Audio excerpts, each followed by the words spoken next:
Jar Binks. Jar Binks is the Gungan outcast who somehow stumbled his way from near-death exile on Naboo all the way to a seat in the Galactic Senate. And the terrifying part is that almost none of it was intentional.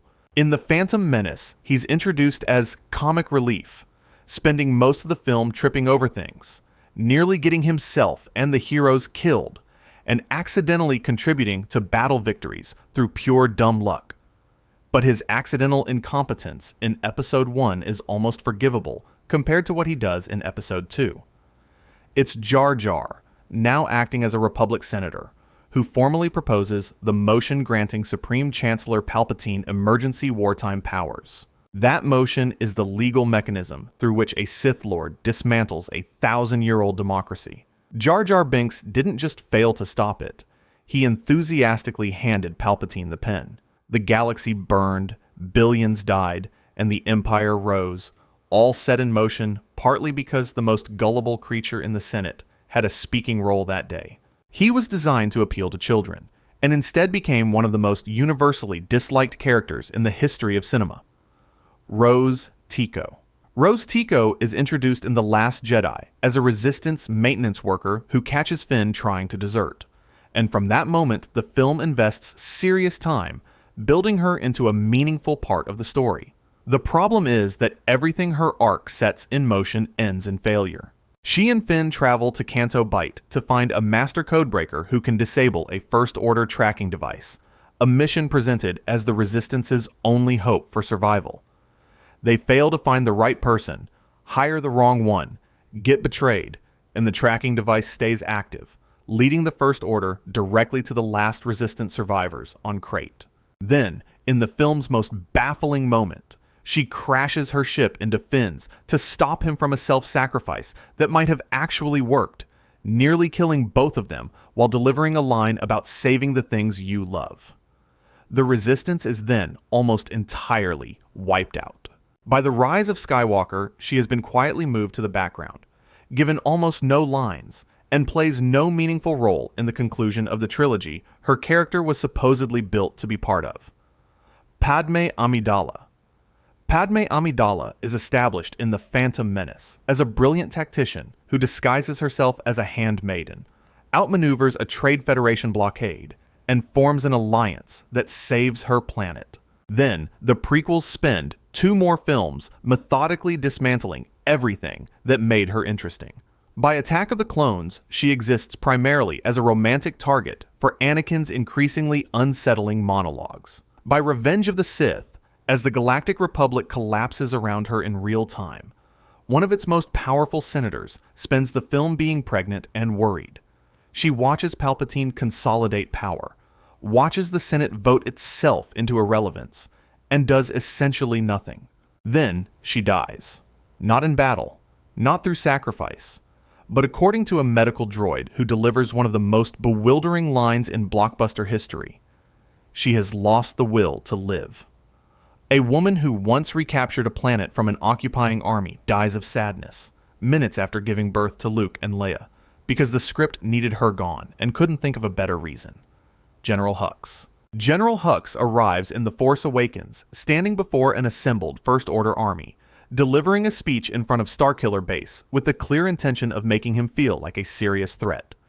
He oversees the destruction of the entire Hosnian system, wiping out billions of lives in a single scene. That is the high point of his relevance. From The Last Jedi onward, Hux becomes a punching bag, spending most of his screen time being humiliated, choked, and mocked by Kylo Ren in a running gag that undercuts any menace he had left.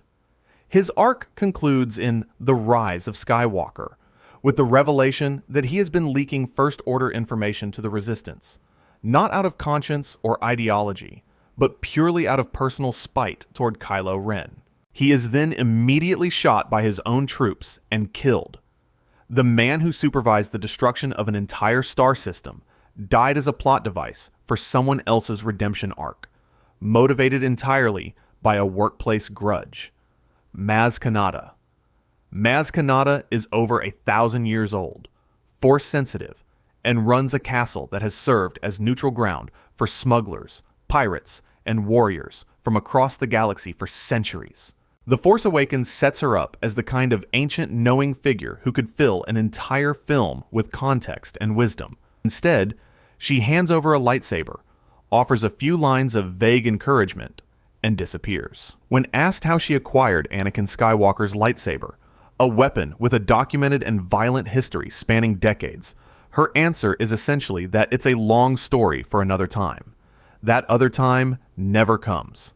Across 3 films and all current canon material, the question remains officially unanswered. She reappears briefly in The Last Jedi via hologram to send the heroes on the Canto Bight mission that fails completely, and then materializes at the final battle in The Rise of Skywalker, with no explanation of how she got there or why. 1,000 years of knowledge, and she contributes less useful information than a Google search. Finn. Finn has one of the most genuinely compelling setups in the sequel trilogy. A stormtrooper who breaks his conditioning, defects from the First Order, and has to figure out who he is when everything he was raised to be turns out to be a lie. The Force Awakens uses this well. Then, The Last Jedi sends him to Canto Bight on a mission that fails, nearly gets him killed, and contributes to the Resistance's near-total destruction. The Rise of Skywalker teases that Finn has something important to tell Rey, something that later interviews confirmed was meant to be a revelation about Force sensitivity, but the film never follows through on it. Instead, Finn spends most of the runtime running, shouting Rey's name, and reacting to events driven entirely by other characters. 3 films in, and the man who walked away from the most powerful military organization in the galaxy, at enormous personal risk, never gets a scene that meaningfully explores what that cost him. Boba Fett.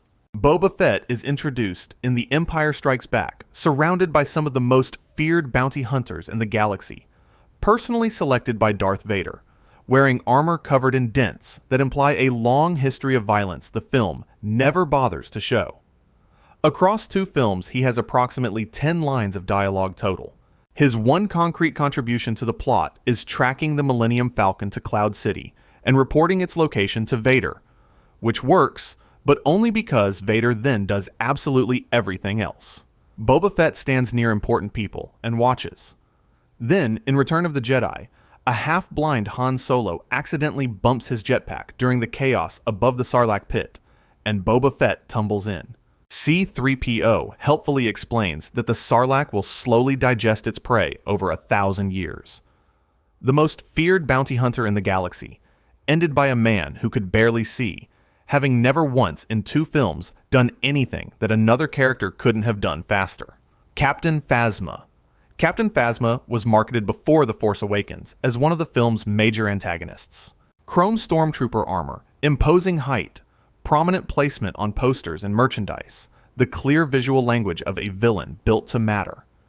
In the actual film, she is captured within minutes, ordered by Finn and Han Solo at gunpoint to lower Starkiller Base's shields. And she does it. Without resistance, without a contingency plan, without apparently alerting anyone. Then, she gets dropped into a garbage chute. She returns in The Last Jedi for a single fight scene with Finn, loses, and falls backward into an explosion. Reports suggest actress Gwendolyn Christie was openly disappointed by how little the character was given to do across both films, which is a reasonable response when your character's defining moments are surrendering a superweapon and losing a fistfight. The chrome armor reflects everything around it perfectly, which is fitting because Phasma herself absorbed none of the menace she was designed to project. Luke Skywalker. Luke Skywalker defeated the Emperor, redeemed Darth Vader, and restored hope to a galaxy that had spent 20 years under Imperial rule. Then, The Last Jedi finds him on a remote island at the literal edge of the galaxy, having spent years doing nothing while the First Order rebuilt and the Resistance bled out. He throws his father's lightsaber over his shoulder the moment Rey hands it to him. He refuses to help. He refuses to train her properly. He refuses to engage with a war that is actively destroying everything he sacrificed his youth to protect. When he finally acts, his contribution is a force projection, essentially a long-distance hologram that holds off the First Order long enough for the Resistance survivors to escape. It's a visually striking moment, but it's worth noting he could have done it from the island without traveling anywhere. The effort kills him. Luke Skywalker, hero of the original trilogy, dies from making a phone call. Leia Organa. Leia Organa's role in the rise of Skywalker exists under circumstances that make it genuinely difficult to criticize. Because Carrie Fisher passed away in December 2016, and her appearance in Episode 9 was assembled from unused footage originally shot for The Force Awakens. The result is a performance built around whatever fragments existed, placed into scenes Fisher was never filmed for, with dialogue and reactions that don't always align with the context around them. Leia spends most of the film in a coma, or standing at the edges of scenes reacting to things happening nearby. Her most active contribution to the plot is using the Force to briefly distract Kylo Ren during a fight, an effort that appears to kill her, allowing her son a moment of hesitation that eventually leads to his redemption. The most accomplished person in the Resistance, a general, a senator, a spy, and one of the most capable leaders in galactic history, fades quietly away so someone else's arc can land. She deserved a better ending, and the film knew it, and couldn't do anything about it. If you want to see more, click the video on screen now.